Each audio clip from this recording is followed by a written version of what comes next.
Did Aron secretly confirm synthetic shares for us by putting out this tweet? And I want to talk about this because I think there's a logical explanation, and I think it is logical to be taken as a bullish thing. So we're going to talk about that. We're going to talk about a little bit of what is going on here in the markets, especially with AMC stock for the day. Hit that like button, subscribe to the channel, source your comments, questions, or concerns down below in the comment section. Thank you guys for tuning in, and let's get to it. If you guys want to come trade with me live in real time as well, link down below in the pinned comment. So Aron says, inbound tweets ask over and over for a quote share count. AMC has done a share count 6 times in the past year. We know of 516.8 million AMC shares. Some of you believe the count is much higher. As I've said before, we've seen no reliable info on so-called synthetic or fake shares. Now, 2 things really stick out to me the most, and I think they're very telling. He says, we know of 516.8 million shares.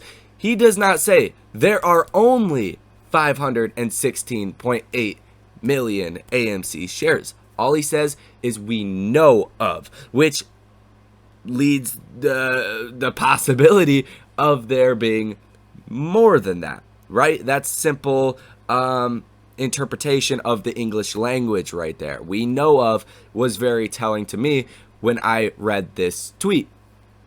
Now, the other part that is very interesting, just call it that, is why is he even saying this at this point? The stock's beaten into the ground. Half the motherfuckers don't even give a shit about AMC anymore. They're just there because they're there. People are not as aggressively now asking about a share count or talking about synthetic shares as they were months ago. So it's one of those things where if you're guilty, maybe that's not the right way to put it, but if there wasn't a problem, why are you acknowledging it? If in some cases, if you were guilty and you acknowledge a problem, it makes you look more guilty. Not obviously saying that Aron is guilty here, but if he wanted to pass on some information, this would be a good way to do it. Kind of like when he did that interview with Trey and had boxers on. Like, who does that? If that was not to send a message, who does that, right? So I think those are the 2 most telling things. Obviously, he's saying that we've seen no reliable info on so-called synthetic or fake shares. But one, the fact that he even made this post and the fact that he says we know of 516.8 million AMC shares, I think that is enough for me to say he is complicit in the sense of telling us there is some degree of synthetic shares. Obviously, did not clarify, and obviously this had a lawyer look over it, right? Because he probably wanted to give us some information on that, but not quite, get in legal trouble, because obviously there could be some legal trouble behind giving out false statements as you are the CEO of a company. So obviously time will tell. Time will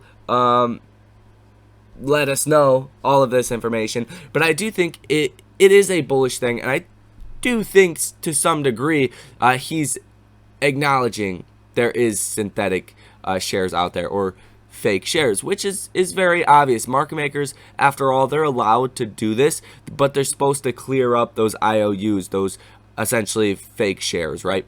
They probably have not done that though with AMC stock. It gives them more leverage to wean in and out of their positions to dilute the stock a little bit more, because after all, if we've been continuously buying the stock, there should not be that many shares still outstanding. Even if a lot of the people that have came and went in AMC stock have literally came and went, there's so many people that continue to buy the stock on a daily and weekly basis that have continuously accumulated shares.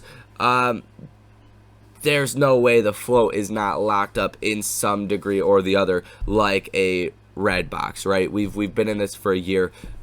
You're definitely either have fake shares out there, synthetic shares, or the flow is locked up to a very, very strong degree. Now let's talk about something that happened in the markets today that has kind of made the markets a little bit bullish. So this came out at 11 a.m. It says the Fed promises unconditional approach to taking down inflation in report to Congress. Fed officials rolled out strong language Friday to describe their approach to inflation, promising a full-fledged effort to restore price stability. Quote, the committee's commitment to restoring price stability, which is necessary for sustaining a strong labor market, is unconditional, the Fed said in a report to Congress. Now, why the markets have been selling off after the last Fed meeting is because Fed Jerome Powell and the Fed basically don't sound like they know what they're talking about. They sound disconnected from the actual economy and the data that we are getting. So the markets are firmly disagreeing with the Fed, and that's why you have seen this downside pressure. Not so much today. The Nasdaq is up almost 2%, so you're definitely seeing a risk on kind of move in the stock market today. S&P up 0.77%, Russell 2000 up 1.28%, and the Dow Jones up 0.47%. On top of that, something else that is seen as a very bullish thing as well is Revlon, believe it or not. And it's not like a main headline, so you probably don't even know this is going on, but Revlon, they declared bankruptcy as of, I believe that was yesterday. Well, they already have a buyer for Revlon, so that is a very good thing. Revlon is up like 120% alone today, and that is definitely helping markets out a lot. Now, if we look at the bond market as well, bond yields are down about 0.07%. That is also helping out the stock market. As bond yields go down, that affects mortgage rates, that affects lending rates, and that is very important for the overall stock market. Usually when bond rates go down, the stock market tends to go up. So those are the main reasons why the markets are actually climbing today. Now, AMC stock is up about 6.28%. It's been a slow and steady gradual rally throughout the day. Besides right here where we did come up and hit $12.71 per share. Pretty much as soon as the markets opened, I believe we were up like 8 or 9% at one point. Came down, found these trend lines, and then have continued to follow the 50-day, 100-day moving averages throughout pretty much the entire day. The 200-day moving average as well down here is the teal line. So it's been a very strong day overall. Now let's take a look at the Ortex data, because what's going on with the Ortex data? Well, we have 22.91% short interest of free float, 118.1 million shares that are sold short. Cost to borrow minimum still very high at about 15%. Cost to borrow average at 19.35%. Cost to borrow max at 21.07%. 100% share utilization. Days to cover at 3.78. Shares out on loan 195.76 million, up about 2.61% over the past 7 days. Free flow out on loan about 38%. So the information here looks very, very good, guys. You guys got to keep in mind that this is a time game. We cannot dictate what day the shorts are going to cover, what day is going to be the best day to load up and, buy options. Can't determine that, but we can look at the data and we could say, hey, this looks very promising, and until it doesn't look very promising, you could get a bullish reaction at any time. You never know ultimately when the shorts are going to cover, but there is almost 23% short interest. That is a lot, even considering back to what I just said. If we own a majority of the float, which I'm sure we do now, we have to, right? It's going to be hard for shorts to get out of their short positions. We probably own a lot of synthetics and fake shares as well, just locking up everything. It's going to be hard for shorts to get out of their short positions to find shares, and that's probably why the cost to borrow numbers are going up. It's probably not because the shares out on loan are. Some people have said they've been going down, which it looks like obviously, like I just said, they've been going up. But I think it's due to the lack of the ability to actually get shares. That's why the cost of our max is going up. Simple supply and demand, and that is a very, very bullish thing. Now the options, you guys can see we do have a lot of some $30 puts coming in for July 15th. For the day, you have a lot of daily $25 puts, $30 puts. June 24th, a $14 put, another daily $14 put that are coming through. A lot of these puts that are coming through, and that is helping to keep the stock pinned down. We can see for the day 16 orders totaling $1.55 million, positive order value of 17%. So that is obviously not helping AMC stock go up. It's holding the stock down, and that's probably why the stock is only up 6.19%. Without all of that negative option activity, the stock would probably be much higher for the day. Some other stocks are much higher for the day, but AMC is definitely doing better than the average stock right now. So that is that. As far as crypto, I want to point this out as well. Heading into the weekend, you want to watch what happens with crypto. Ethereum is sitting at almost $1,000 flat per coin. If crypto continues to get worse, that is something that is now a big catalyst that can move the markets around a lot, especially over the weekends. And given where the markets are at right now, the markets are going to react to data, to information coming out that's going to change what the Fed is going to do.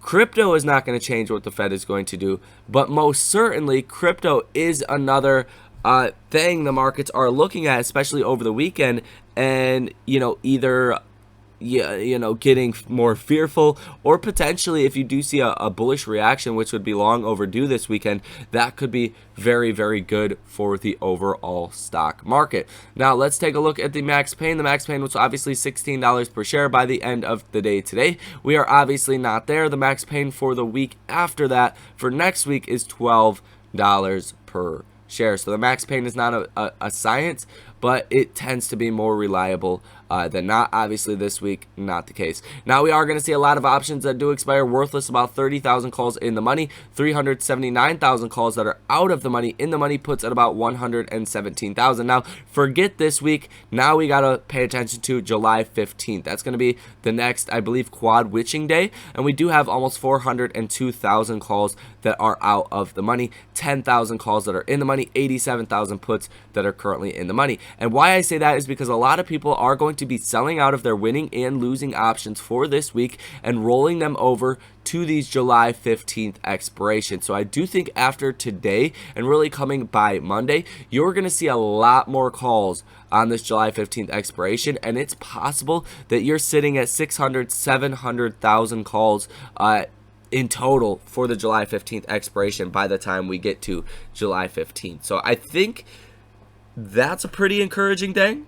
I do think there's going to be a lot of volatility over the next couple of weeks, but I do think overall it's going to be a bullish thing, and potentially a shorter term bottom in the markets could help us for that rally. About 360, I do believe, could be a short term bottom, but we'll talk about that more in the next video coming out, so stay tuned for that one. That is going to be all for this video. Hit that like button, subscribe to the channel, source your comments, questions, or concerns down below in the comment section. Thank you guys for tuning in. Get your free stock down below in the description. Not sure if I said that yet or not.